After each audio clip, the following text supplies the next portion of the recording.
Hey guys, it's Dan the Mushroom Man.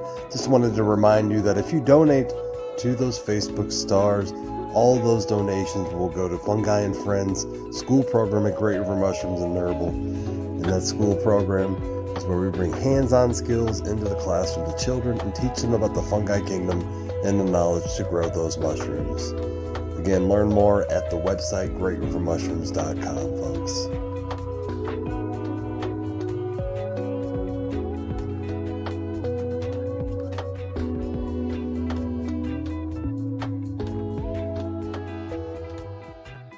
Good morning, Facebook. What's going on? Another episode of the Mushroom Lounge today. Thank you guys for joining us. Got a few people already in here. What's going on, Mike? How you doing, Dolores? Good morning, Sandra. If you could tag some friends in, we're going to go down into the Mushroom Lounge, the Mushroom Lab, and do some work today. I'm going to do a little bit more tagging out here. And let's get that giveaway going. Hope everybody's having a great Monday. I got another rain day today, so that's why I'm here doing the show again. Usually on my rain days, I try to get in here.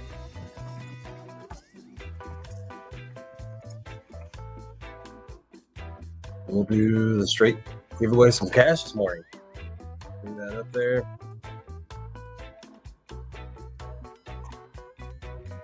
Just like I did yesterday. Buy somebody coffee this morning. What's going on, Mike? How you doing? Good morning, Justin. How you doing? Just have a few more tags to do out here. Sharing to your group. Please share to your group as well if you could. Get some people in here and teach them about mushrooms. So we're going to be going down to the Mushroom Lab, and we're going to be filling our bags up with some mycelium in order to grow them out, and we'll kind of go through how we do all that.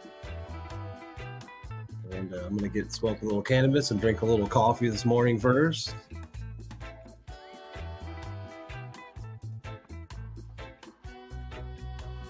Share a couple more groups. Even my 3-minute intro, I don't have enough time to share into the groups. It's just a lot of time it takes to do this. But this is how we find new people to join us and teach more people about mushroom cultivation. Yeah, it happens sometimes, Mike. Sometimes you just have to reset the Facebook app.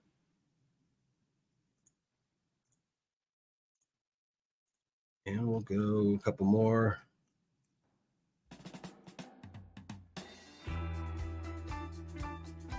More groups.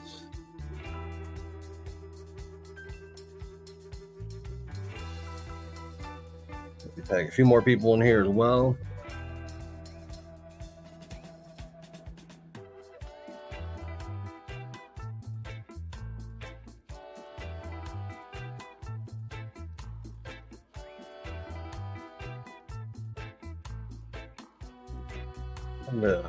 It's a crappy day today, that's for sure. It's really dreary out. I wish the sun would come out and summer would return. And we had a full moon today, and it's the first full moon of the new year, but it sure doesn't feel. The first full moon of the spring, and it sure doesn't feel like it though.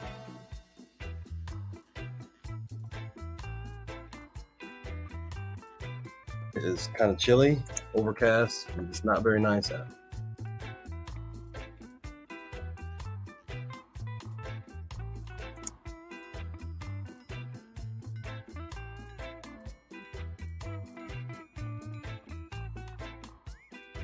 All right, I think we got almost all the tags out.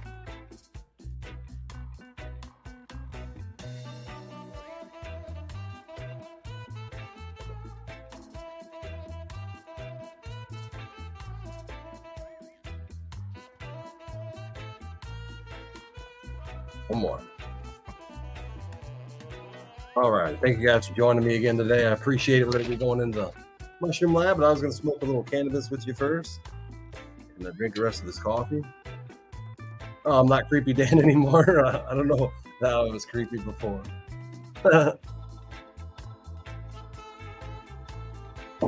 Good morning, Kathy. How you doing? Lean, how you doing? Hope you're having a great day.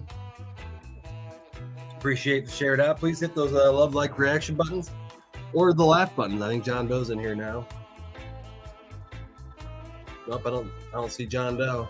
Somebody did laugh. It's usually John Doe. Hey, what's going on, Ohio 420? Gabe, how you doing today? I got another rain day. I was up till like 3 a.m. last night because I took a 5-hour nap yesterday. So I knew I didn't have to work today, but I was just up late. And I probably got like 4 hours of sleep, but again, I had a 6-hour nap. It was you, Orpheus. It's okay. That's usually John Doe's call sign, the laugh button. But I hope you're having a great day, Orpheus. It is a full moon lunar eclipse, although the lunar eclipse happened last night between 3 and 6. So you're not going to see it tonight. But it is an interesting day when we have a lunar eclipse full moon, especially on the first day of the spring. Not the first day. It is the first full moon of the spring equinox in the northern hemisphere. Can't see comments either. Is Facebook just broken today? The second person that said that, Diana. I'm not doing anything different on my end to not have you see the comments, so I'm not really sure. Your birthday's on Thursday, huh? Well, it's Mike Hood's birthday from Misfit Island. I always think if you have your birthday falls on a full moon with a lunar eclipse, it may be a weird day for you.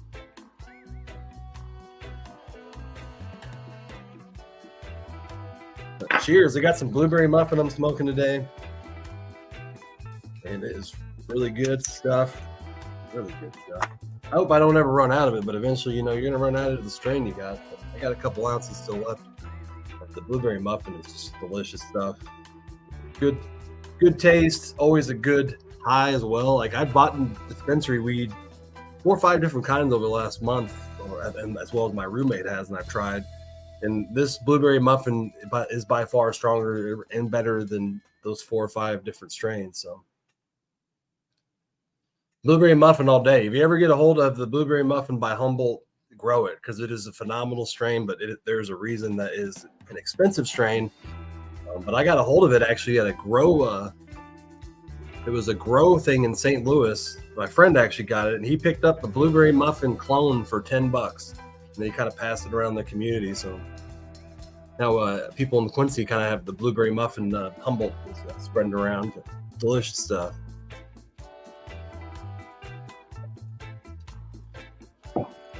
We got sweet peas, cake. Man, that sounds delicious. You already got the spring garden going. Now, I've tried to grow indoors. I did it as an experiment back in 2016. I grew a lot of vegetables indoors. I never could get any of them to fruit, but I do realize that you have to act like the bee when you grow indoors. You kind of have to spread their pollen around so they do actually fruit. But it's really interesting when you grow vegetables indoors and the difference it is. Got that blueberry dream? Heck yeah. Hey Sandra, how you doing? Cheers everybody. We got a bowl of blueberry muffin. Cheers.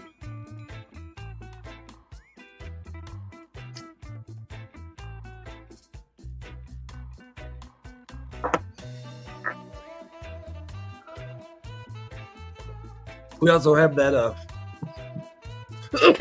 that Brooklyn Boys.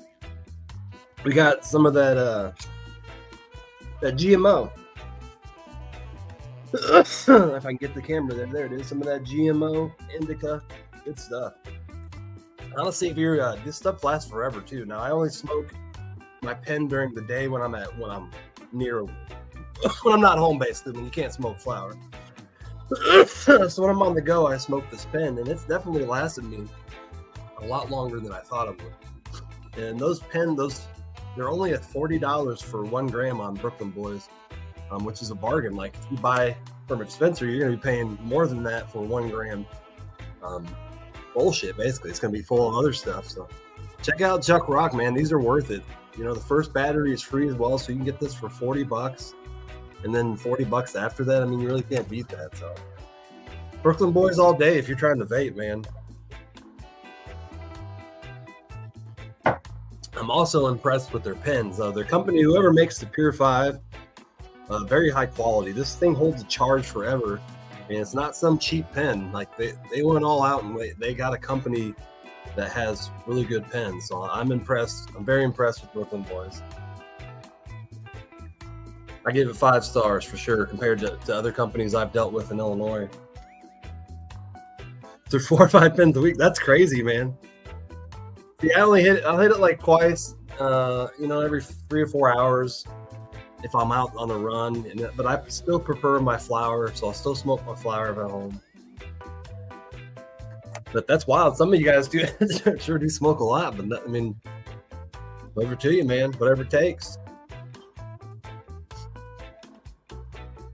But I'm very sensitive. I have bipolar, and I've actually been told by other bipolar people that they're very sensitive to things they put in their body.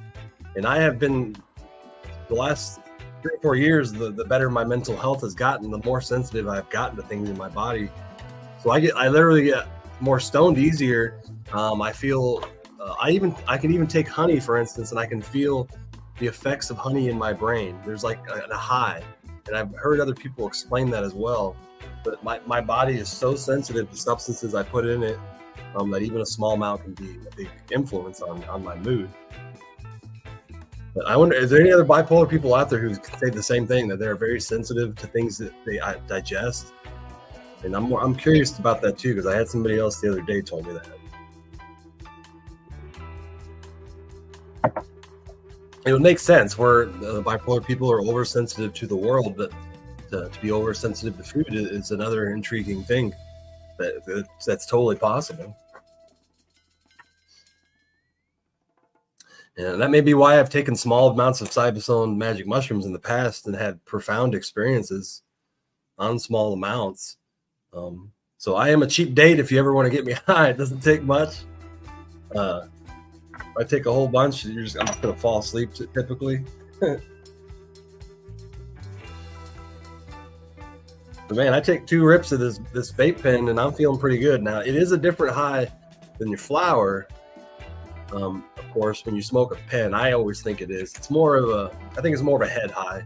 And maybe it has more to do with the strain, but like flower typically gives me a lot of energy and like a whole body high when I smoke flower.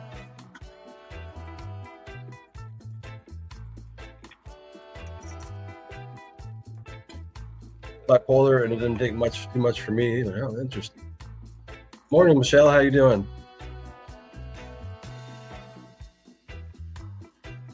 Yeah, a lot of people actually think that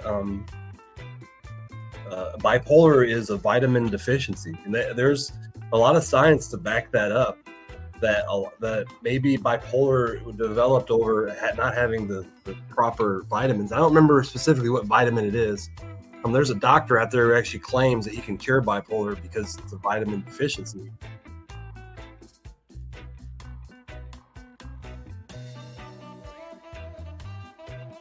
It just shows us our body is so complex that our diets influence our mood influences our diet. It's just a big circle, and we are complex humans that we barely even understand. What's going on, Rasta? How you doing? And I at least have a doctor that tells me that when I go to her. I ask her sometimes things, and she at least tells me the honest truth. She's like, we don't really know a lot about that. I can't answer that question. Instead of trying to feed me bullshit. That's really why I like my doctor. She's very honest, truthful, and she always tries to find the natural remedy for me. But we don't understand a lot about it. And if any doctor tells you he is full of shit. Let's go. How's it going, Charles?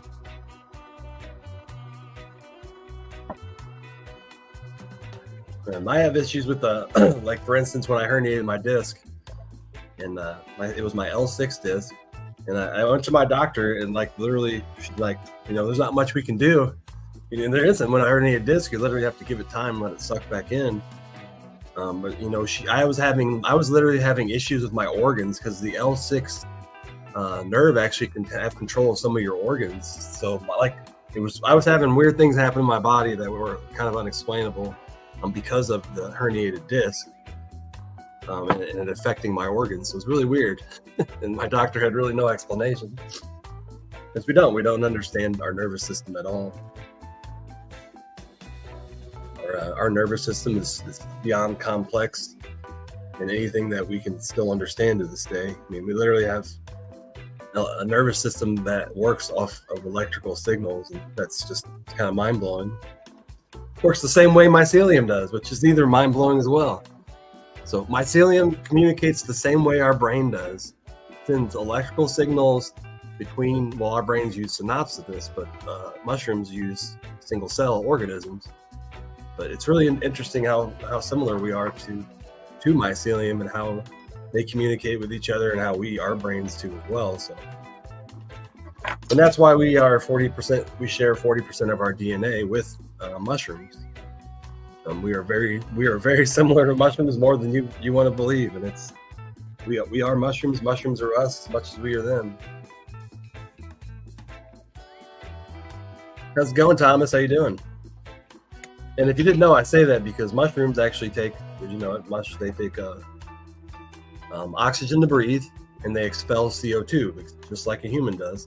They also can take sunshine and turn it into a vitamin. So they can turn it, if you put a mushroom in the sun, they actually can absorb the sunlight and then turn it into a vitamin D, which then you eat when you consume the mushroom. You're consuming a lot of vitamin D because the mushroom can do that. And it's one of the few organisms, it's not even a plant or an animal. It's the only one that can actually do that. That is a sign of intelligence, if you ask me. Take sunlight, turn it into another nutrient. Hope everybody's having a great Monday too. It's even a crappy, dreary Monday. The sky is all yellow, that overcast yellow sky. Not a pretty day. But you know what? This is March 25th, and what do we expect this time of year? Spring's coming around the corner, and sooner or later, we're going to start complaining about that heat.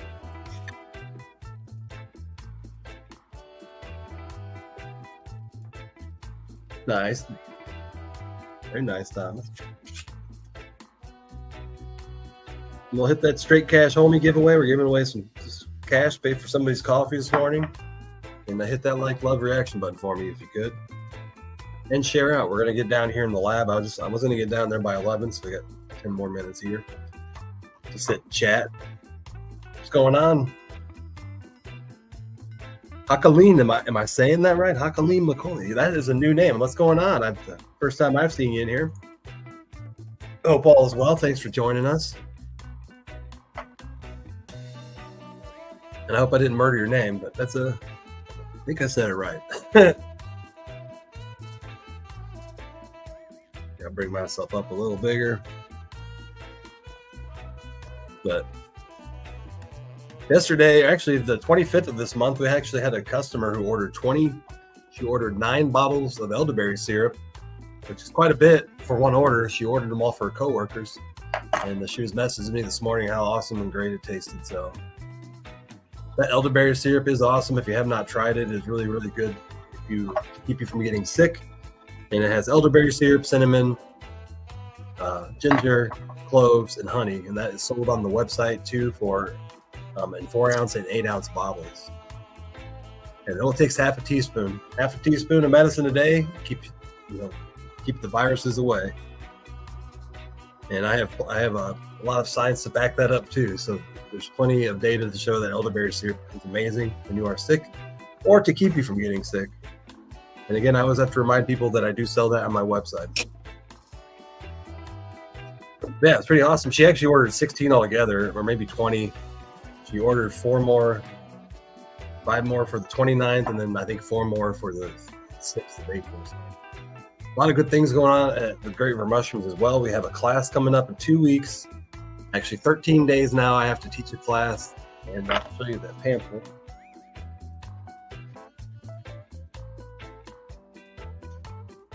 And we be in Macomb, Illinois at the Gardener's Day, Saturday, April 6th. This is the 26th annual, and you can you'll find me there. There's my picture. Speaker, Dan Baird, and you can see my business right over here, right there. And then we have 2 classes we're teaching: how to grow mushrooms at home and how to cook mushrooms at home. There's the how to cook mushrooms. And we'll actually go over about 6 techniques of how to cook mushrooms at home. And there's the how to grow mushrooms at home. And that one's about an hour. They're supposed to be an hour-long classes, but they're packed full of information. Like I could easily go an hour and a half. As I've done this class now 3 times. This will be actually this will be the 4th time I've taught this class. I've taught it 3 times. It's a PowerPoint presentation, but then it's hands-on as well. So I do have a lot of stuff that I bring in with the PowerPoint presentation behind me. But I'm excited about the opportunity to meet new people. I will not know anybody up there. It'll be, at least when I did it in Quincy last year, I knew some people there. But I'm going an hour away, an hour and 15 minutes away from my town. It's going to be all new territory, all new people, and new opportunities as well to meet new people who didn't know who Great River Mushrooms was. And that's a big opportunity to do that, especially when you go into a new area that has a lot of people. And I'll try to do it to YouTube. Last year I did it, and last year I didn't have StreamYard though. Last year I was still very amateur level with my streaming confidence, so it didn't go very well. You could see me, but you couldn't hear me. So this year we'll work on that better. I try to put it only on my channel and not make it public, but because these people do pay to come to these classes. They pay $35, so I don't want to be like, hey, the class is also free online. I like to share it to my group and page only, and then and this, just to show people that there are techniques to grow mushrooms at home.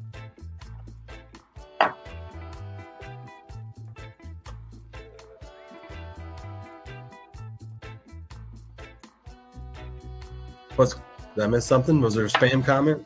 I thought you said there was a spam comment there. Mike, I am on YouTube right now, and we'll be on YouTube on that fan. That's what you were asking. I didn't know if you were asking. We'll be on YouTube during the teaching of the class. So again, I love it. That's a good opportunity. That is done through the Illinois Extension. So there's going to be, people there who have degrees, like doctorates, who are teaching these classes, and then you have me, good old Dan Baird, who taught himself how to grow mushrooms on the internet.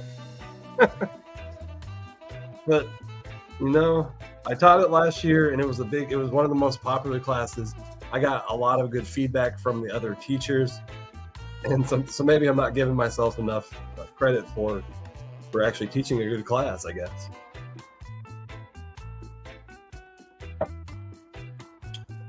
But it is intimidating when I first did it, because I was like, man, these people you got like people with serious degrees here, a lot of intelligent gardeners, people who've been doing this for decades. And I've only been mushroom farming for 3 years, but I never stopped learning, and I never will stop learning, and I never will stop trying to teach people about mushrooms. Appreciate it. That's why, again, if you do give if I didn't play that at the beginning, I think somebody just gave me stars, and I want to remind you, if you give me any donations of stars, they all go to fund Fungi and Friends, and I will play the short video to kind of explain that real quick. Hey guys, it's Dan the Mushroom Man. Just wanted to remind you that if you donate to those Facebook stars, all those donations will go to Fungi and Friends school program at Great River Mushrooms and Herbal. And that school program is where we bring hands-on skills into the classroom to children and teach them about the fungi kingdom and the knowledge to grow those mushrooms. Again, learn more at the website greatrivermushrooms.com, folks.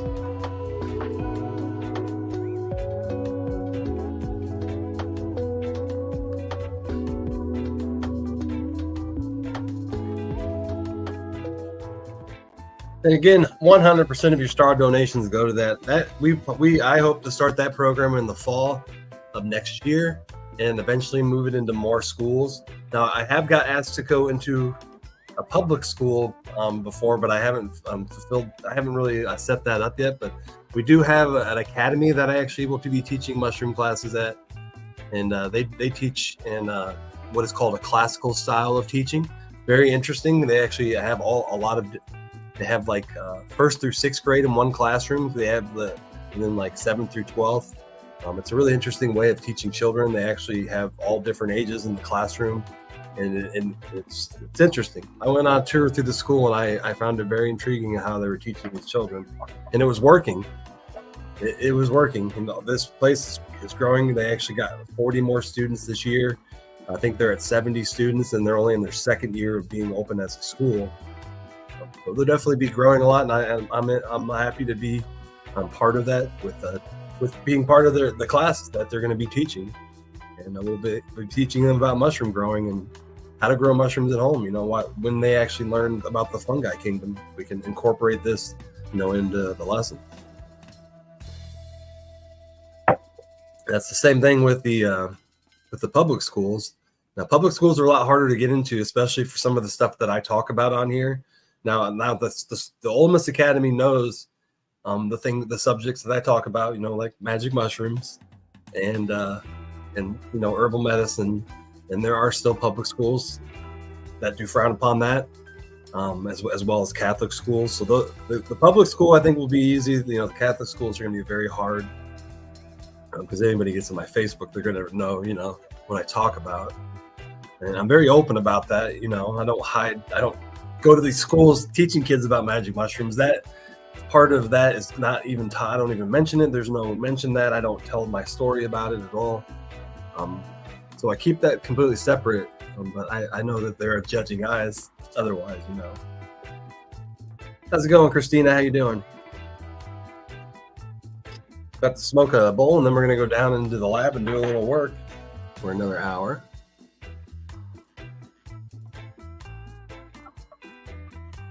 But appreciate y'all coming in here. We got 25 people in the house. Don't forget to hit that love, like, reaction, and share button as well. And that straight cash homie. I'll pay for somebody's coffee this morning. And today I had my first cup of kind of a homemade coffee. Now, it's not homemade because I bought a 10 blend mushroom blend online. So it has 10 different mushrooms grounded up. I took a Hershey's unsweetened cocoa. Actually, it was gourmet chocolate cocoa, and then some honey. And I put it all into here instead of drinking coffee this morning. And it was actually pretty good. I drank the whole thing.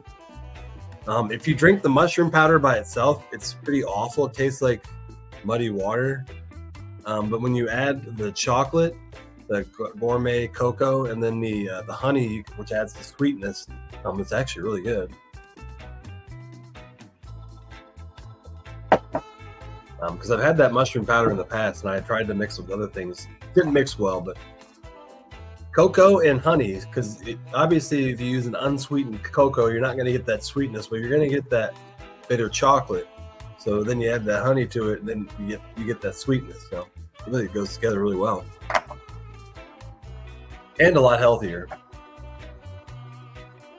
So I get, and I know there's other people that suffer from it, but when I drink coffee, my creative level goes up a lot, but I also tend to get manic, and I kind of lose some brain cells, and I kind of get into this ADHD mode when I drink a lot of caffeine.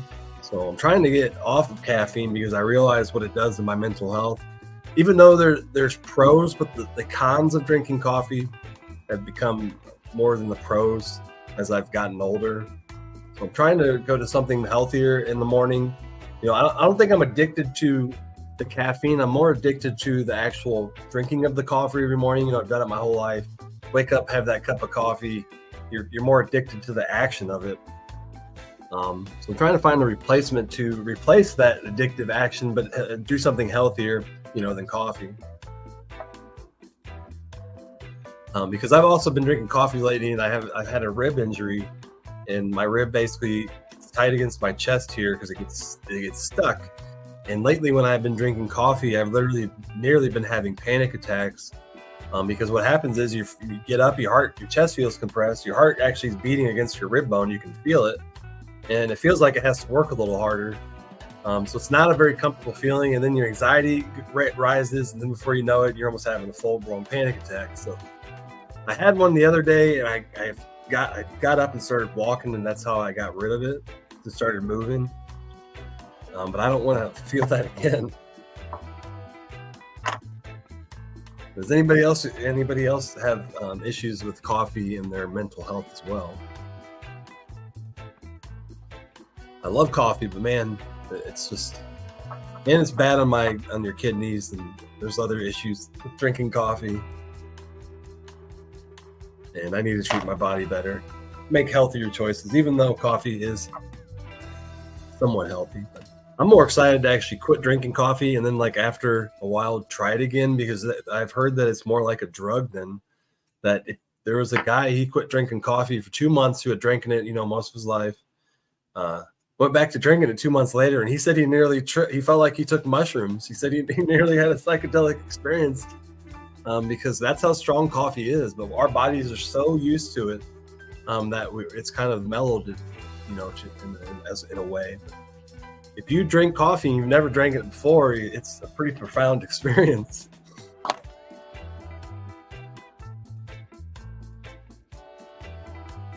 That's awesome.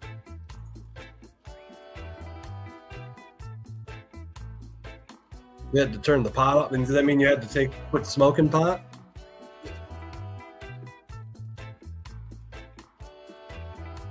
Sometimes if you drink too much coffee, I actually feel like I get heart palpitations, and I know they're not like, they can happen in your life and then they go away. They're not a sign of something more serious, but man, you drink too much coffee and you're getting heart palpitations, and it might be a good time to stop.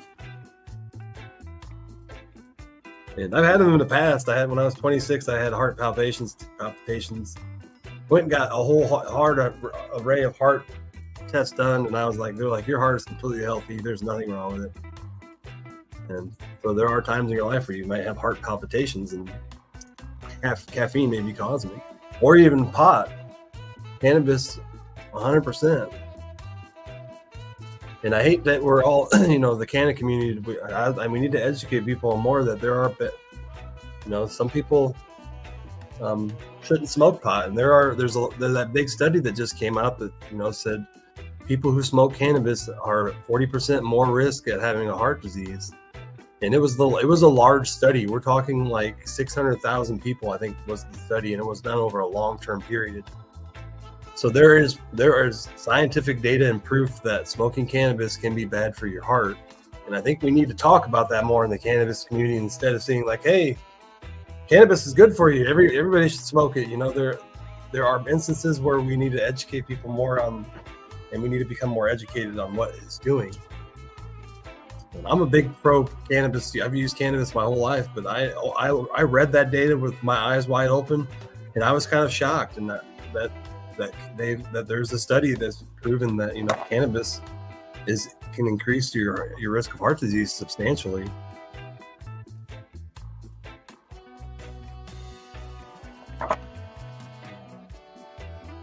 And I'm almost to the point where I may cut down on my cannabis use. I don't know. I'll see how things go, because my health is getting better, and I'm figuring out, a lot of times I thought it was the cannabis doing it. I've changed other aspects of my diet. But I definitely am going to make an appointment with a cardiologist, probably have another EKG done soon, just to have it done. I'm 40 years old, and you might as well check the oil inside of the engine, I guess you could say, and actually see how my heart is doing. I don't think I have any heart issues. My doctor doesn't, but it just would put me at ease to know. And I think everybody should get, EKG done, because a lot of times your heart may feel normal, but an EKG goes into a way more comprehensive level of your heart rate. Dabs are worse than flour, yeah? Might be. I'm not sure. It would probably be a strain, be more of a body high diabetic nerve, but I'm not really sure. There's so much that science needs to catch up on to understand, what's this strain do for, for this, ailment in our body. Yeah, that is the truth. So edibles, that study that was done was not done with edibles. Christy, thank you for saying that. There was no correlation between eating edibles and heart disease. It was only the smoke inhalation. So I should make that clear, that inhaling it seems to be the action that may be harmful to the heart. So edibles don't do that, though. So you can eat edibles and include your cannabis in your life and not have the risk of heart disease. I'm doing it that way. But yeah, it seems to be the smoke inhalation that causes the heart issues from the data and explanations I saw in the study.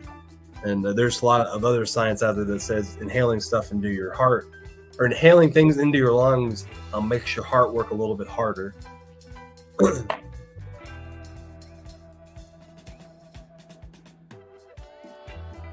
Mike, it was a very large study. It was like 600,000 people over a decade. It was over a long period of time.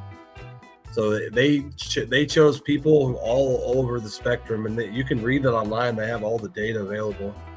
But it was healthy people of all ages.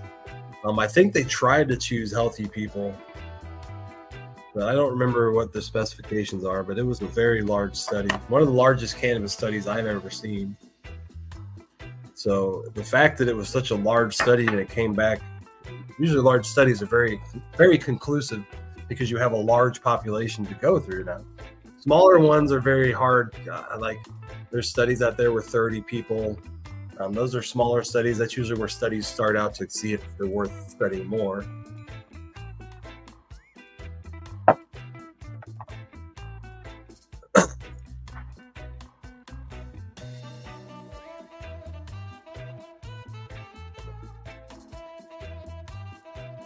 Yeah, so there are some doctors that try to educate that too now.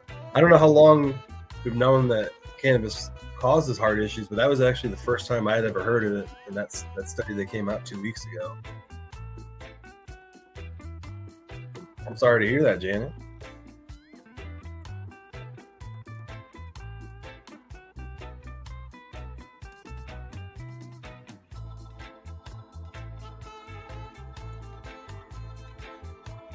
It's an interesting study to see, so I definitely check that out. All you have to do is search heart disease, and cannabis study, and there's a whole bunch of stories that pop up. And I wouldn't doubt that, I would doubt the data, but that's a lot of people to have included in a study like that. So definitely the largest study I've ever seen. Most of the studies I read about are between 100 to 1,000 people, and that's usually where they'll start out at. Because if you get that, 600,000 people, that takes a long time to keep all that data. How you doing, Travis? Hope you're having a good day. Got 25 people in the giveaway. Need to go get down to the lab here and do some work. But having such a good time talking with you guys.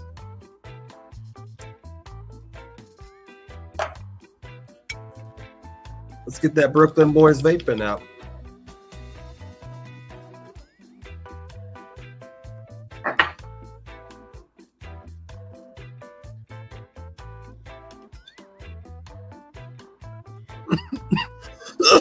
Vaping grape nerds. We'll see you later. It's good to hear it's going great. It's going great over here too. I got another day off. Due to some rain. Rained this morning, hasn't rained since. A dreary day here in Quincy, Illinois. What up, Chuck Rock? Did you get some sleep last night? I know I went to sleep high, but I actually didn't go to sleep till 3:30 because you guys got me so baked. Didn't even make me tired. Chuck is here. Time to hide. And it's 11/11. Make a wish. 11/11 off lunar full moon. Lunar eclipse full moon. Vaping some cupcake. Stay safe as well. Might have slept shitty because of the full moon, but I took some CBD, CBG, and some probiotics before I went to bed. I swear when I take probiotics and my CBD, CBG before bed, I sleep a lot better because I think it's regulating that gut bacteria while I sleep. Because I honestly think that our gut bacteria is what wakes us up. And for instance, if you eat something shitty before bed, you're gonna wake up a lot because your bacteria in your body is just, trying to break it down instead of sleep. So I always say, look at what you eat before you sleep first to really figure out what's going on. Or maybe it might be something you're eating, or don't eat hours before you go to sleep. There's so many benefits to eating right before sleeping that allows us to sleep shitty. And yet I even do it myself. I'm human. I get too high and eat something shitty before bed, and then I'll like wake up off and on all night and wonder why I slept like shit. And I'm like, oh, it's because I ate ice cream before I went to bed.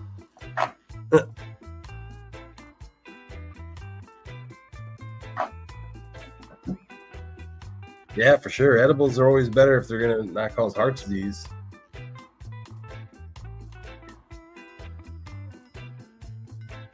So, well, thanks for the stars too, Lisa May and Alice Martin. Appreciate it. Appreciate the stars. Fell asleep eating. Jeez, Chuck. What up, Chuck? You got 2 Chucks. Fell asleep eating.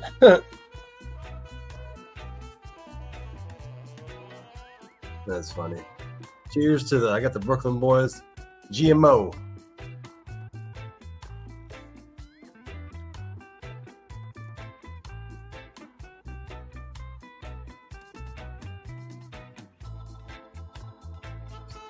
It's so smooth. I think the GMO 100% tastes better than the Tutti Frutti. I think I'm with Rasta. Rasta said that last night. He said anytime he vapes fruit flavored vapes, they kind of taste burnt. And I'm with him. I'm not hating on the Brooklyn boys because it's good shit. But I think when I ingest fruity stuff, it does taste a little bit burnt. Yeah, that GMO is pretty good. I like it.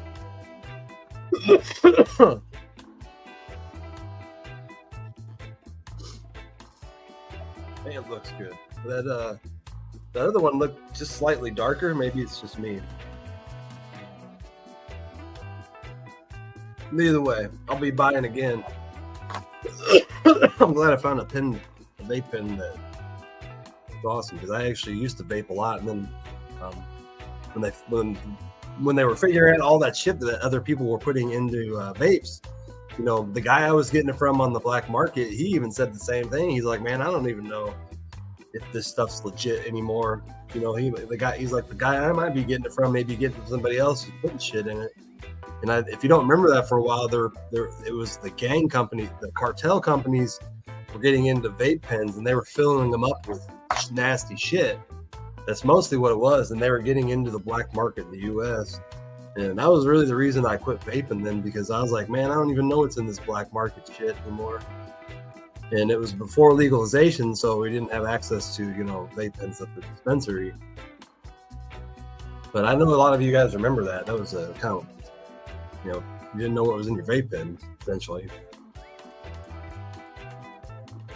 Heck yeah. Makes you sneeze? No, it must be something. Oh, I've never sneezed from smoking a carb. But everybody does weird things with their body. Like, for instance, I get nauseous 1 minute before I sneeze. So I'll actually start to feel nauseous, like I'm going to vomit. And then all of a sudden I'll sneeze and I'll feel perfectly fine. And my doctor has no explanation of that. I tell her that. I'm like, it happens 75% of the time. 1 minute before I'm about to sneeze. And I don't even have the feeling of the sneeze coming yet. And it's really weird. But everybody's body's different. Our bodies are weird. Who knows? As long as it's not killing you. And you're still alive, I guess. Sneezing is a pretty normal thing.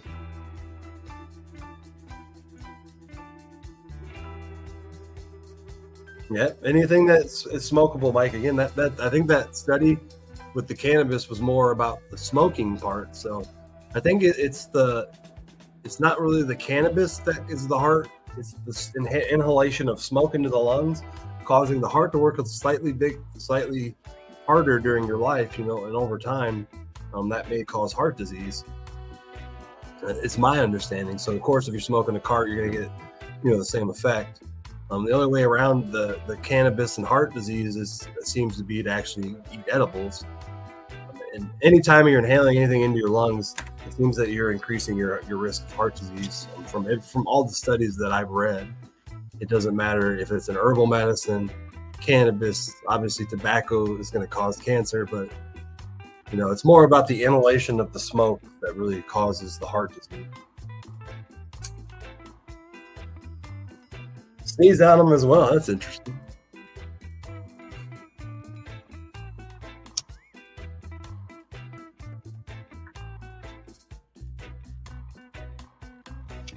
I still prefer my flour. Some of this blueberry muffin. I probably will buy some of the Brooklyn Boys flour here next month. It'll be sometime soon. No smoke is good for you. That's for sure, Josh. But there are plenty of people who smoked cannabis their whole life and lived healthy, long lives. I really think the fountain of youth really goes down to is being active. If you are active in your life, if you move a lot, if you walk a lot, you are going to more than likely live a long, prosperous life. It's more or less when your body sits down for a long period of time, it seems to be the part that kills us. So I honestly think that really the fountain of youth in life is just staying active, walking, not sitting a lot, and going and enjoying life. That's the fountain of youth. And I discovered that this winter because I have, it was probably the laziest winter I've had in a long time, and my body literally fell apart. And now the last 3 weeks I've been so much more active. My body is starting to come back around. A lot of these issues I was having during the winter are now disappearing altogether. And I'm like, well, goddamn, I'm never going to be that lazy again. And that really is what it comes down to. Because when you are non-active, you sit down a lot. When you eat, you're not eating healthy. When you're doing all those things, you're killing yourself so much faster than you would otherwise. Active and stretching for sure. Yeah, I think Tom Brady proved that too. The way he actually lasted till he was 45 is he actually uses this method. I can't remember what it's called, but he keeps his muscles in a constant active state by stretching all the time. And it's interesting that that's how he avoided injuries, because it works. He never got injured. He was able to play at such an old age from stretching. That's all he really did essentially. He ate a good diet, and I don't know how he did it. I'm sure he had a guy who came 4 or 5 times a day and it's time to stretch, and he would put him through all these stretches. But when you allow your body to tense up, when you allow any part of your body to not become loose, is when you risk injury. And that's really how it is in football. You have one part of your body that may be slightly tenser than the other, and boom, before you know it, something tears. And it's really about remaining that, like Chuck says, active and stretchability, having that stretching part that really keeps you from getting injured and getting old. And taking your mushroom supplements too, so that helps too. Take your lion's mane every day. You gotta have that. You gotta have that brain health.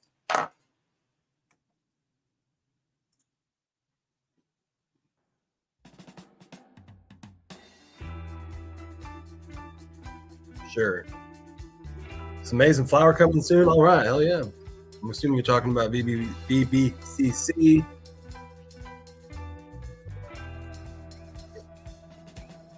That's some good stuff.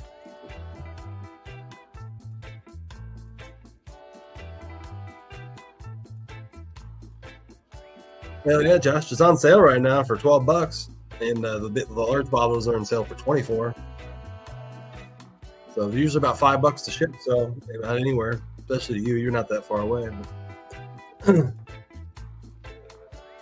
Yeah, check out the on sale prices. So can't really get it much cheaper than that, even on Amazon with the shipping included. That's about what it is on Amazon. So buy it from me. You're helping a small business though. So.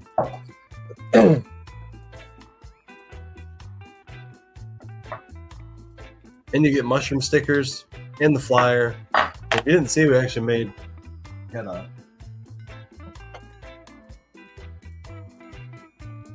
so we now have the Lion's Mane flyer.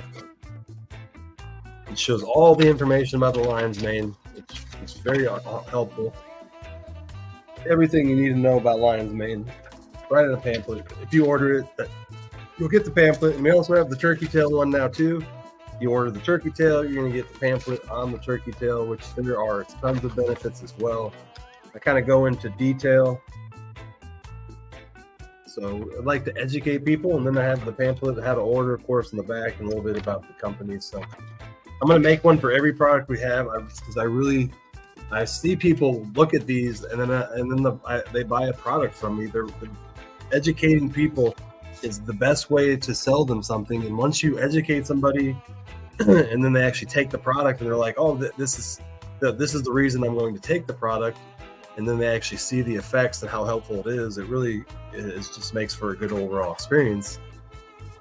And I was told that by another guy who grew mushrooms too. He's like selling mushrooms is more about educating people than it is about selling the product. And I always remember him saying that 3 years ago. I had another guy who retired from mushroom cultivation in my area in 2018. He had reached out to me and told me he was willing to help me start my business up. And he had mentioned that. So that's why I have this podcast. That's why I have these pamphlets. That's why I teach classes, because that education part is more about educating than more about selling. So try to educate people on what they're taking. So they know what they're taking. They know what they're getting. They can actually see, like, hey, this is what it has in it. It has polysaccharide peptide, which helps boost immunity. Like, that's in the pamphlet, and then it really explains to you what is in it that's actually causing you to have the effect it is. So.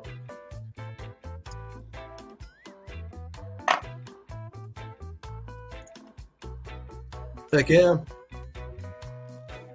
I won't be in any farmers market again until the 14th of April. I took some time off because I have to teach this class. And like I've told other people, I'm kind of upgrading a lot of things in my facility, including a lot of the products. I have to make a few more pamphlets.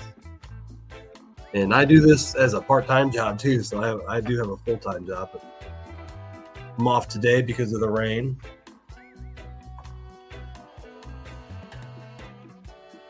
What's that, Loretta? Did you get the pamphlet with your win? I just made the turkey tail the other day, so some people didn't get shipped with the new pamphlet. But I do not remember what you won. If you won the Lion's Mane, you got that pamphlet. The turkey tail, I don't think you got that yet, because I just made these literally, I think, Saturday. And I'm going to make one for CBD, CBG, and we'll have one for reishi. And then I already have one for elderberry syrup too. So if you ever order the elderberry syrup, you get that pamphlet as well. So, cheers, everybody.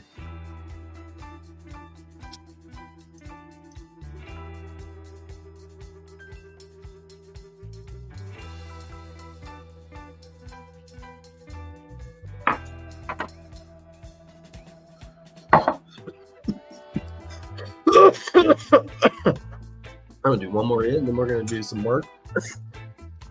Like I said, I'm gonna end the show at noon, and I'll probably continue to do some lab work. We'll go do a little bit down there.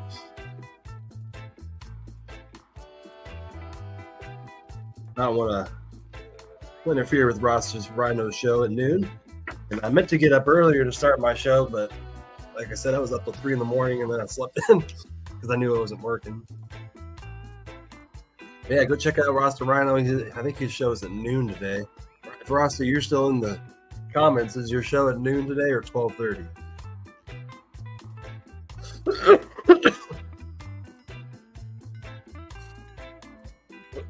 And I'm glad to hear your dog made it through the night. I know you were worried last night about your dog.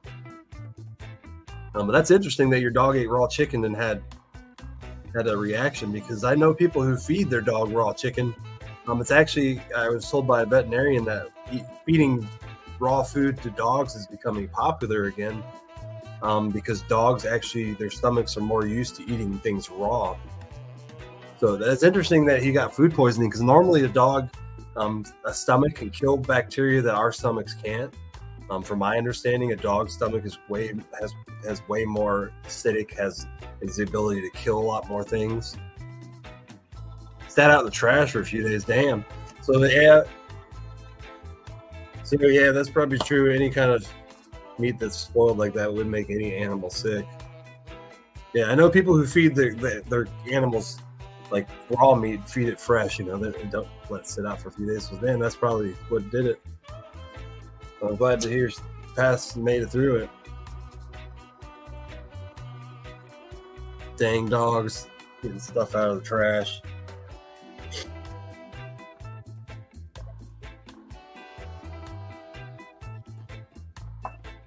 Snow. You got snow in your car. That sucks. I don't want to see any snow.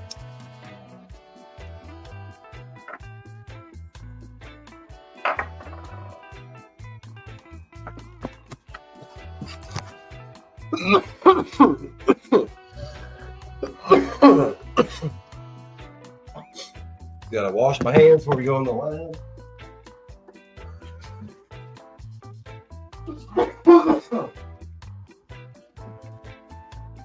But the lion's mane is actually growing downstairs. It is actually so aggressive that it is actually growing in the bags that they're not supposed to grow in. And I'll show you here in a second. It's kind of wild. But we are now into the Great River Mushrooms lab, the garden. This is our tent here, and we just loaded a whole bunch of new bags in here, and this is going to fill up rather quickly the next few months. But we got some pink oyster, we got a whole bunch of tarragon oyster, and I'm excited about that. I've never grown tarragon, but it's apparently it is the world's youngest oyster species now. It was only discovered in 2021, and it has like a grayish bluish color. It's a really pretty mushroom. So I'm excited to be offering the tarragon oyster mushroom. We got a shiitake block and pink oyster, golden oyster, and then I got elm oyster in here. So we got 4 mushrooms growing, and we're gonna have a lot more coming in soon.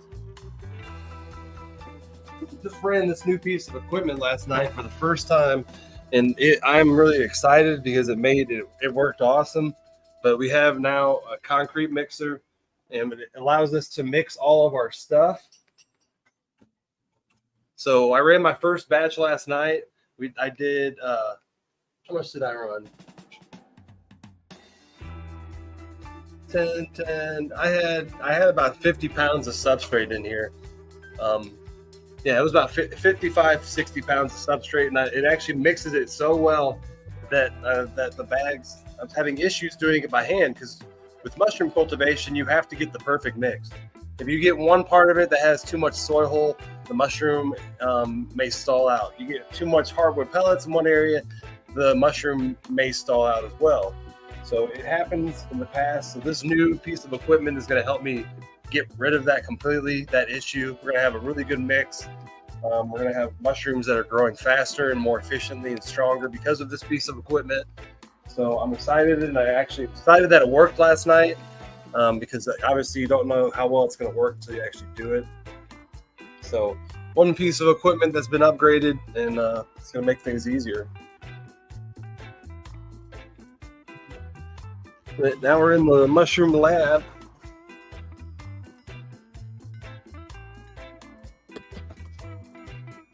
Suit up here.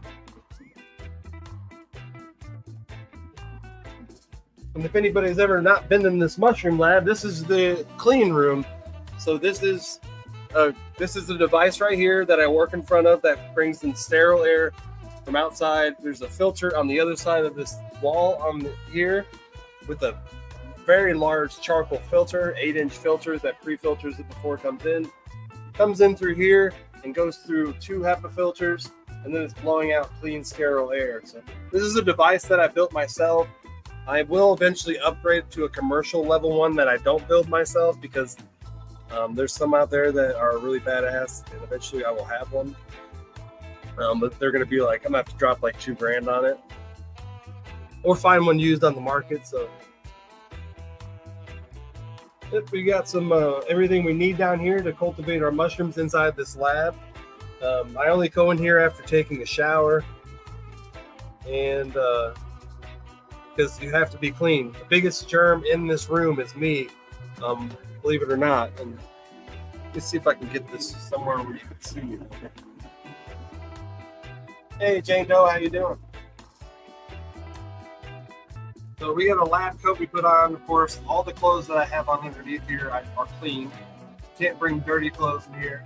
I'm clean. I took a shower like right before I started the show. And then we have a clean lab jacket. So we're making sure that we're not introducing anything that can harm this lab or harm the mushroom cultivation.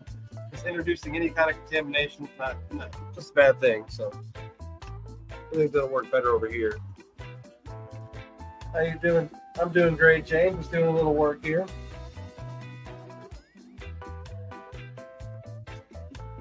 So here is the lion's mane, and actually you can see it is such an aggressive growing species that it's actually growing mushrooms in the bag, the grain bag, and it's not supposed to do that. I mean, it's okay that it does, but it's not in a stable environment and able to do that. So this lion's mane is some awesome stuff. We're going to be growing it here soon. This is not the lion's mane I put in my powder. That lion's mane that I get in my powder is bought by a third-party company, and it always will be, because I buy it. I can get it way cheaper in powder than me actually growing it. So there are companies out there that grow nothing but lion's mane, and then they kind of powderize it. But we're gonna make some, do a couple of these bags, these lion's mane bags. And basically, this is a bag of soy hull and hardwood pellets, 50-50 mix with some water. And we're going to dump some of that grain into here, usually about 8 to 10 ounces. And then we're going to seal it up and eventually cut a hole in it in about 10 days, and it'll grow mushrooms. Pretty cool. We just got to make sure all our stuff's clean here. So one of the main things we use is 70% alcohol. We got our 70% alcohol spray bottle. We're going to wet down our rag. We're going to make sure our work area is clean. And again, anybody know why you use 70% alcohol? There's a reason you use 70%. 70% is actually stronger than 99%. And there's a reason for that. Does anybody actually know why?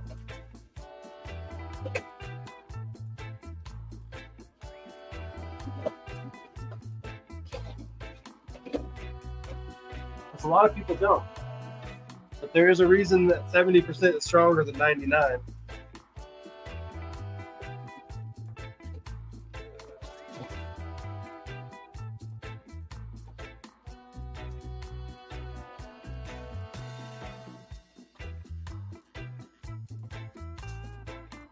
So we're going to spray the bottle off and actually spray the bag off. That's what I was doing here. I'm trying to get a better view there. There we go. Right there's good. I'm spraying everything off. And the reason that 70% is actually stronger is because it takes longer to evaporate. So when you have 70% alcohol, it actually will sit on the surface longer and eventually kill more germs. 99% alcohol almost instantly evaporates. So if you do spray it on a surface, it's not on there long enough to kill some germs. So the 70% is better because of the fact that it takes longer to evaporate, essentially killing more germs. So that's why it's better to use 70% over 99. So I buy it in 99% buckets, and then I water it down to a 70% to save money.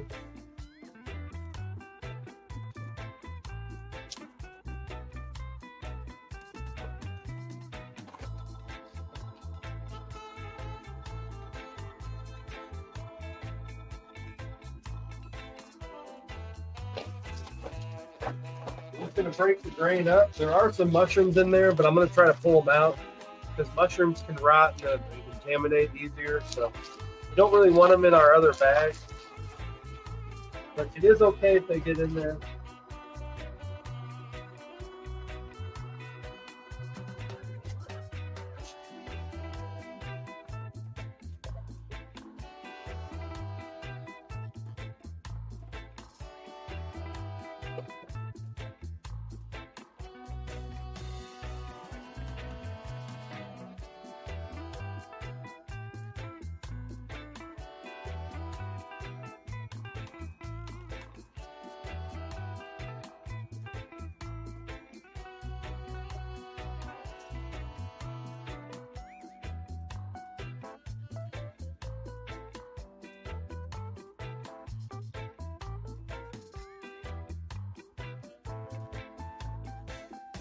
And again, I try not to talk when I have the bag open.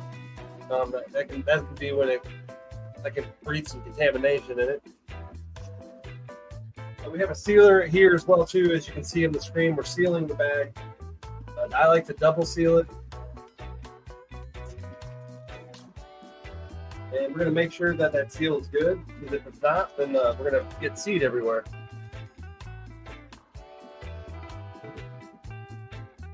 We also have a chair in here. You got a lazy man's way of shaking these bags. And this is actually a mushroom that grew inside the bag that I had to take out. So I didn't want it to sit in there because it can eventually rot, like I was saying. Oh.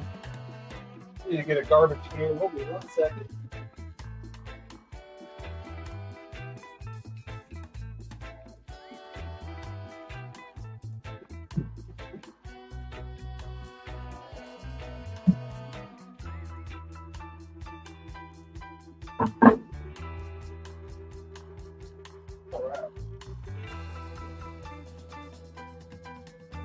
So we're just going to give it a shake, and then in order to do that, these bags have been sterilized. They're completely sterile, and now it's sealed with the mycelium in it on the grain. So now we're going to squeeze the bag and allow the grain to fall all around all the edges, because we want the grain to be evenly spread around in this soy hull hardwood pellet mix.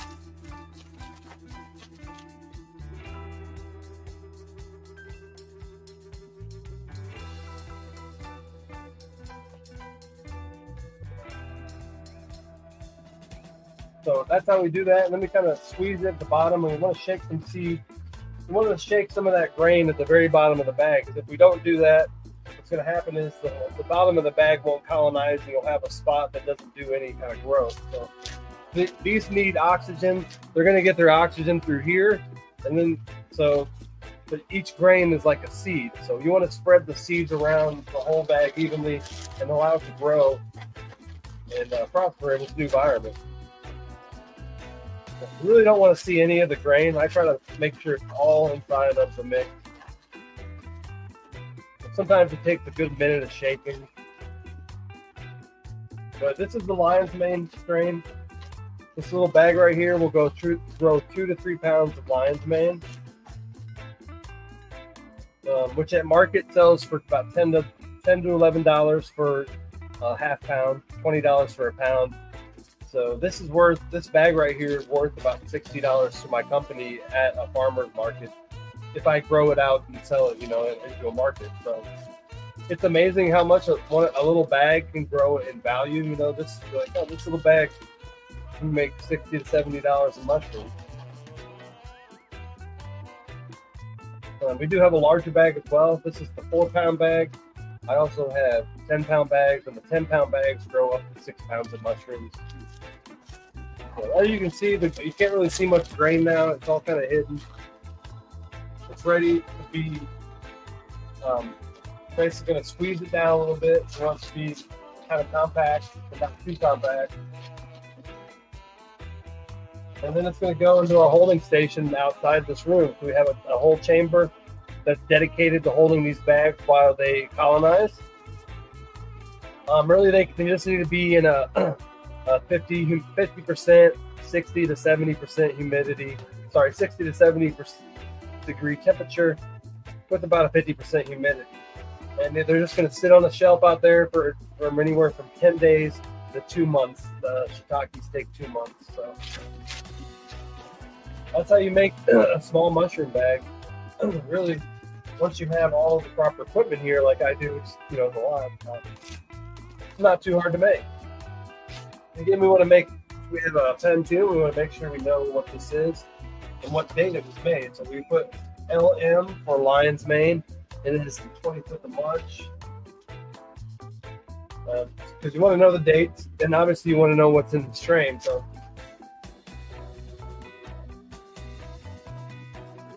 that little grain bag is capable of making anywhere, a lot of bags. So this is our 10-pound bag. This is the shiitake mix though. So this one actually makes the shiitake, and the shiitake mix is slightly different. It uses 80% hardwood pellets and 20% protein. They don't require as much protein as the oyster species, which require 30% more protein. The soy hull basically gives the mushroom the nutrition it needs to grow. But shiitakes, they seem to pull some nutrition from the hardwood pellets, believe it or not, somehow. And you're able to turn literally a 20% protein with a bunch of hardwood pellet sawdust and grow 5 to 6 pounds of mushrooms. It's pretty awesome. And it's why we'll be growing mushrooms on the moon, why we'll be growing mushrooms on Mars, why we'll be growing mushrooms in space. It's the fact of how little ingredients, how little water it takes, and how much you get in return. We're literally talking like 1.4 pounds. I don't remember what the water ratio is, but it's literally 80% less water than growing a vegetable. Because the mushroom doesn't take a lot of water to grow. As in a vegetable, you literally have to water it every single day for weeks and months at a time. So, but the mushroom, everything that it needs is in this bag. Everything that it needs to prosper in life is in this bag, and it's kind of amazing that it is. And we also have these are the mushroom bags for psychedelic mushrooms. This is vermiculite, cocoa coir, and gypsum.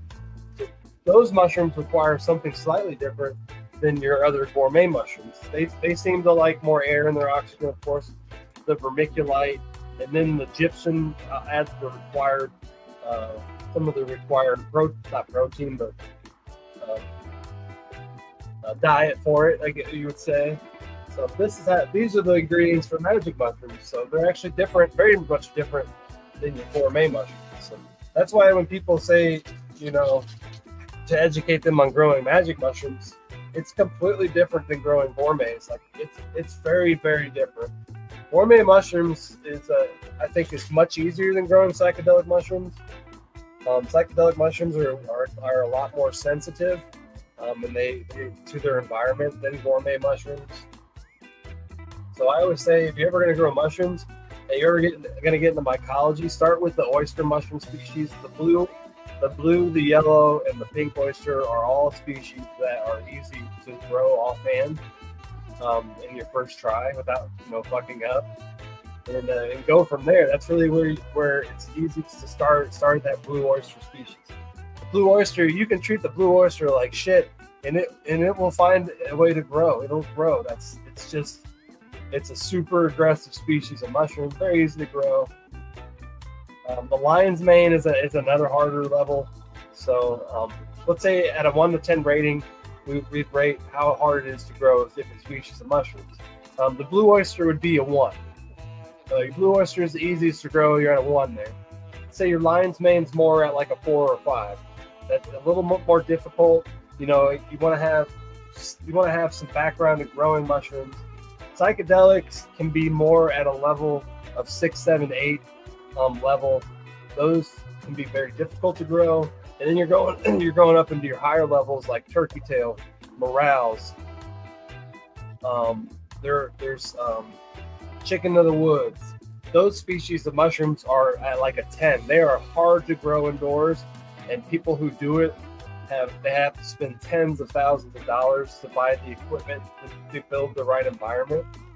So there's actually a mushroom chart out there that actually shows all this, how difficult it is to grow different species. So always remember that. Don't be like, oh, I'm gonna grow turkey tail, and then realize like, holy shit, I'm trying to grow the hardest mushroom there is to grow, and that's not a good place to start when you're getting into the theme of mycology. So blue oyster all day. I recommend the blue oyster species is one of the easiest mushrooms to grow. It is actually has the most antibacterial traits as well. It has the ability to kill contaminations very easily. So that's another reason to do the blue oyster. Not only is it the aggressive nature of it, and the fact that it can fight off contamination. Psychedelic mushrooms cannot do that very well. They don't have a lot of antibacterial traits, so that's why they're a lot more difficult to grow. So if you don't do something right, you miss one step, do something wrong here, the whole process is fucked. And it's one of the most frustrating things in the world to do, to grow any kind of mushroom, especially when you're starting out, and lose the whole harvest. You lose everything. It's not like cannabis where there's there's maybe a little bit of mercy, you may get something off. With mushrooms, if you fucked up any of that process, you could lose everything. I've lost whole lab. I had a mass contamination 14 months ago that almost took out all my species of mushrooms. Trichodermia hit like a bitch in my lab, and it spreads. So if it gets into one bag and it's strong enough, it'll get into all your fucking bags. And these things right here, this is my inventory. This is my life. This is what the business goes off of here. And when this stuff gets fucked, I have to take weeks and months to redo all that I lost. We also have some lovely pink oysters we're going to be working on today too. I'm not going to have enough time to show you everything today because I'm going to be done at noon, but pretty, isn't it? And I don't know if you can see all that pink in there, but it's pretty awesome to see the mycelium actually be grown a pink manner. You can see the cobwebs right there. See it? That's the mycelium fibers growing on the bag. And they kind of look like cotton, they look like a cotton ball in there. But it's a mass pile of mycelium network and single cell organisms that are, doing work in there. So these are probably the antennas up here. So I always call them, there's mycelium that's looking for oxygen, and they'll kind of grow up the bag. They don't have any nutrients up here, but they have oxygen. So up in the top of this bag, there's probably a lot of oxygen. So this mycelium has some fibers that are searching for, that oxygen up on top of the bag. So sometimes it starts to grow up on the plastic. But it's pretty cool. I like how you can actually see the fiber shadow there. Mostly right there.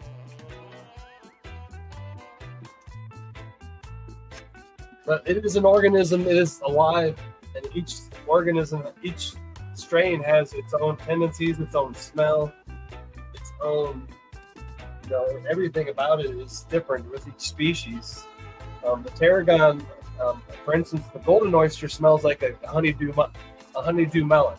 It literally smells exactly like a honeydew melon.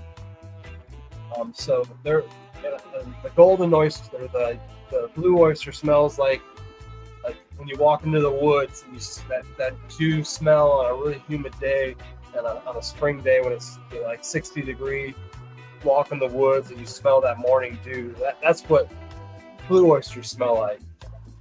So each strain actually has its own smell too. And as I've gotten more used to cultivating them, I've actually learned what each smell was. The pink oyster is actually a tropical mushroom that is it's only one of the few tropical oyster species that actually grows in tropical regions, which is why it's actually pink. Because mushrooms actually want things to eat it. So in a tropical region, anything that has like a flower that is brightly colored or a mushroom that is brightly colored is basically saying to nature, somebody eat me. So a lot of times if the mushroom gets eaten by another species, it gets pooped out and then the spores spread across the forest floor. So that's really what the mushroom wants to do. It wants you to eat it. So that a lot of times it'll appear in a color that is very contrast to the environment. So, I mean, you're walking through the woods. It's pretty easy to see a blue oyster species. It's blue. You know, not many things walking through the woods are blue. Pink oyster, obviously pretty noticeable. You have your yellow oyster as well, which is very noticeable in nature. Then you got your golden and your yellow. I'm sorry, your more whitish gray mushrooms, which are easy to see as well if you're looking. But what's going on, Jeffrey? How you doing? Yes, Mike, I actually have a product like that, but I sold it at the beginning of when I had my mushroom business, and I couldn't consistently make the same product. So I actually have, let me go get one of them real quick.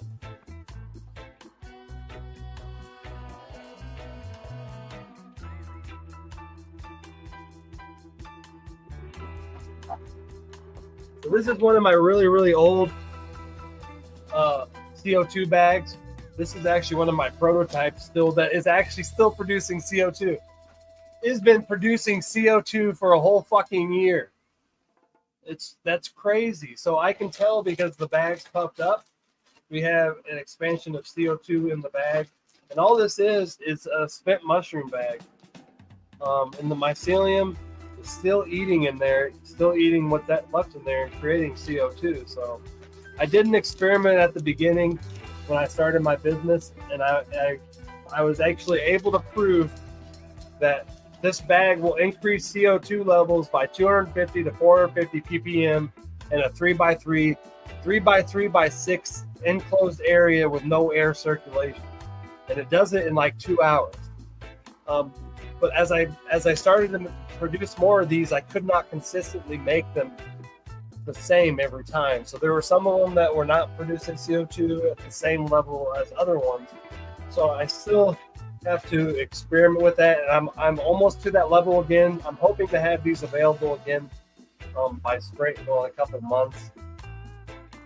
And I have to get back to experimenting with it. I actually have a CO2 monitor that I put. So I'll make the bag. I'll put it in one of my small tents with my CO2 monitor. I'll monitor my CO2 levels. And it skyrockets. It like jumps up very quickly to each bag. So each bag will make 250 to 450 ppm improvements without an air circulation. So, they'll eventually be on my website, and I was making them for a while, but like I said, I couldn't consistently produce the same thing, and I really know what the problem is. It's really about the water in it. So I have to get that water level back down with a couple experiments, see how it goes, and then I think I'll have my recipe just right. Yeah, I have about 7 of these in my marijuana tents, and some of them have a date on them, but this one doesn't. But I probably sold about 40 of them. So I had a lot of people interested in them, and so I probably sold 40 of them at the beginning. But like I said, I don't like making something unless I can produce it consistently, because I don't want you to buy something unless it's going to be the same thing every single time. And that's just the way I am, the perfectionist. And so, I'm not even going to offer it to the public until I get to that point again, even though I'm losing money myself. But I could be giving you a CO2 bag that may or may not work, and I'm making money, but I'm not supplying you with that superior product that I want to offer. So we'll figure it out, and then we'll have it available, and we'll have a lot of them available. So I have a limited supply of them once I start producing mushrooms, because these are the byproducts of mushroom production. So it's all really intriguing, and I have a lot of goals for the business. Like I said, mushroom, it's mycology, and especially like someone like me who just went on YouTube and learned all this, if you walk into mycology with a fresh mind, you can really find interesting things, interesting new products that may be beneficial.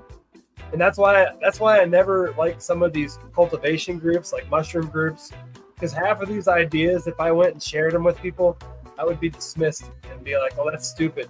And half the things that people say are stupid actually end up being something so beneficial. That's one thing I don't like. I like to do things on my own. I don't like to go into Facebook groups and learn things. I like YouTube better because you don't have that feedback of people criticizing you. And I've half the shit that I've made would have been people on Facebook would have been like, that's the stupidest idea ever. End up being, you know, an amazing product. So always remember that when you're learning something.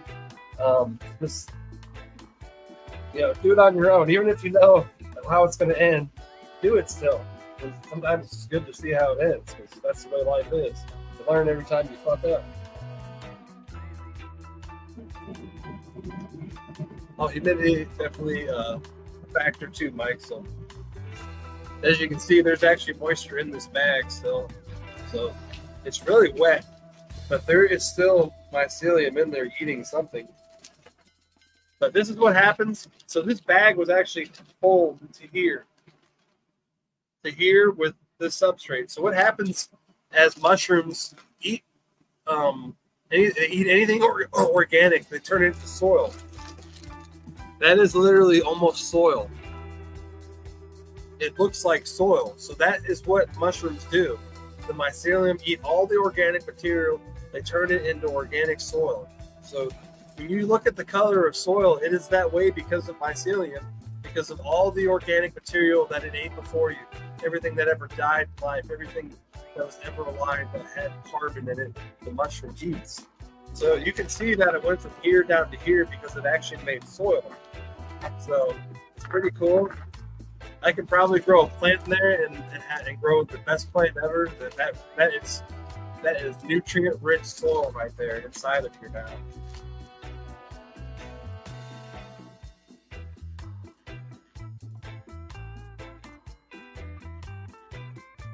Hell yeah. Well, I appreciate it, Mike. Appreciate everybody joining me today. Let's give away this money here. It's cash, so I can get out of here. Turn this fan on. I don't think you guys can hear the fan in here, but it's so loud. I'm glad that my computer doesn't send the sound through. Turn it off for a second. And anybody else want to give it this giveaway? I'll give you $5 cash app Venmo. Give it one more minute. I appreciate you guys all joining me. Don't forget to hit that love laugh button as well before you go out of here.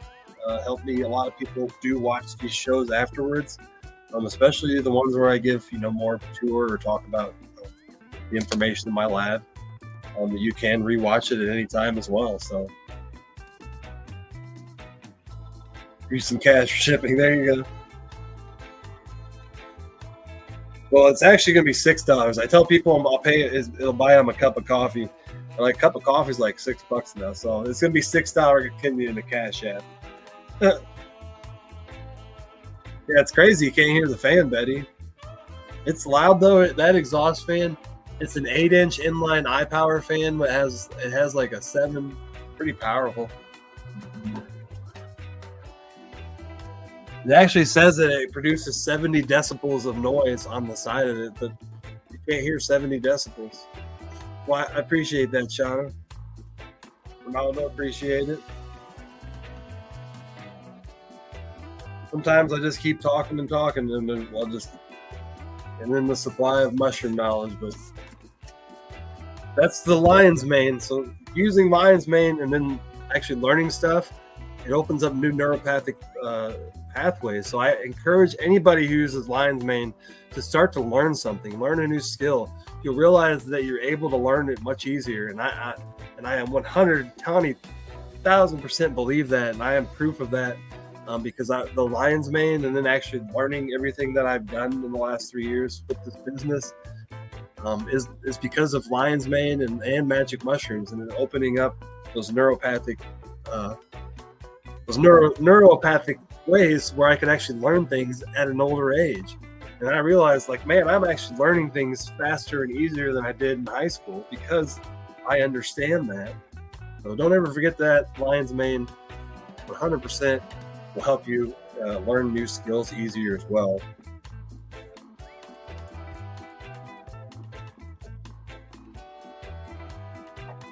We're almost to morale season too. But good luck, everybody. Let's hit this giveaway. Got 34 entries.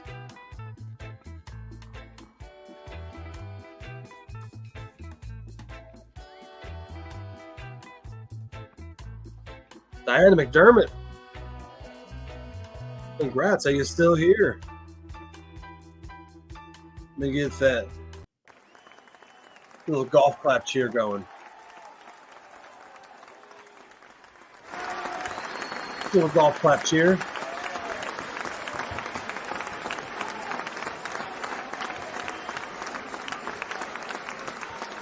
Heck yeah, using the Lions Man and Parsley products.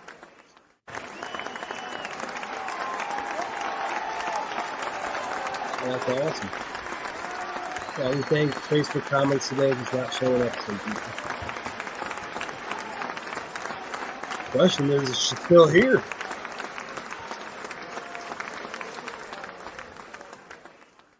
I'll give it. Oh man, this thing's gonna keep clapping.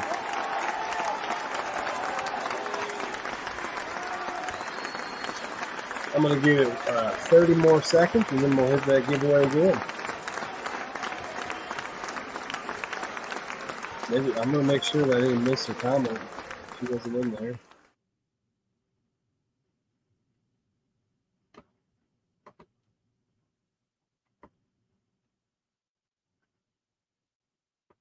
All right, when that clock up there gets to 1:35, 20 seconds, then I'll actually 30 seconds. I'll hit it again. We got 20 more seconds.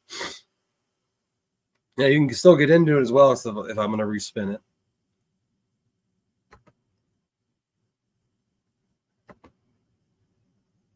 I like to give somebody a little extra time there. All right.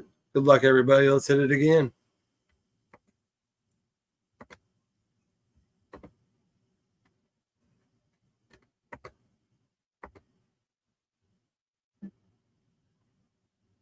Sandra, Fast Horse.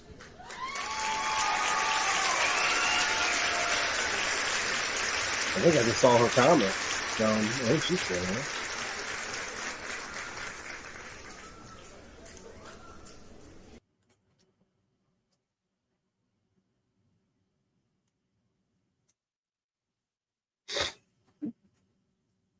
Sandra, you're still here. I know there's a 30-second lag. So.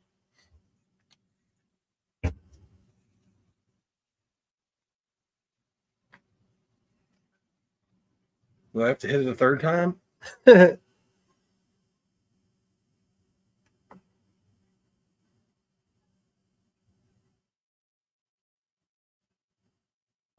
sure I didn't see your comment. I still want to give it to somebody who's here, so I'm going to give it 30 more seconds. Sandra, are you here? In the meantime, if you're still in here, don't forget to hit that like, love, share, reaction button. One of those will be very helpful. Made infused avocado oil. All right, 8 more seconds. All right, here we go. Good luck, everybody. Third time's a charm. Third time's a charm.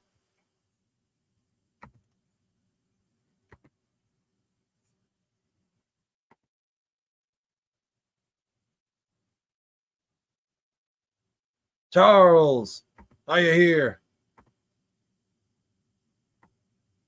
Oh, where's my applause button?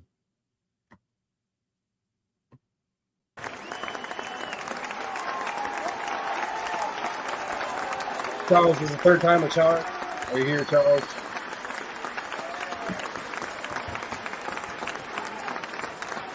This says John Maria.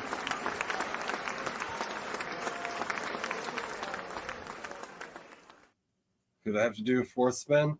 Hope not.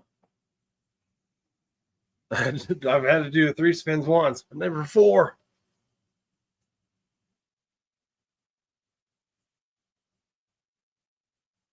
Charles, are you here? Man, let's keep picking people that aren't here. What in the world? You're killing me. You're killing me, giveaway.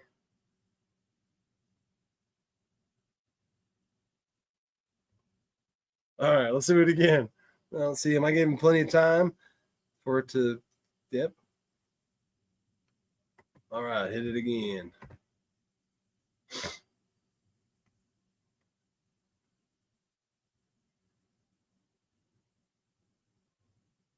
Doris Wood. Now, I'm pretty sure I just saw her comment, didn't I?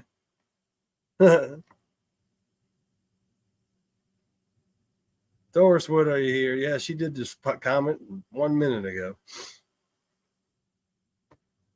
There she is. We finally got a winner. All right, shoot me your Cash App, Venmo, or PayPal, one of the three, and I'll send you some cash to you. But I think everybody, I got you, Doris. I appreciate everybody joining me today. And go over there, hit those like, love, reaction buttons, and go over and check out Rasta 2, Rasta Rhino Live on today's journey. I'm going to call it a day here and go do some more work. But I thank you guys for joining me. Thank you guys for learning something. Hopefully you guys learned something today as well. And I will see you guys on the next, let me take that down. I will see you guys on the next Mushroom Lounge. And I'm going to end it here with the little outro, if I can find it. Actually, we're going to end it with the Facebook Stars banner, and then we'll go to the Great River Mushrooms commercial. So, again, thank you guys for joining me. And again, I'll see you guys later. Much love. You guys have a great day.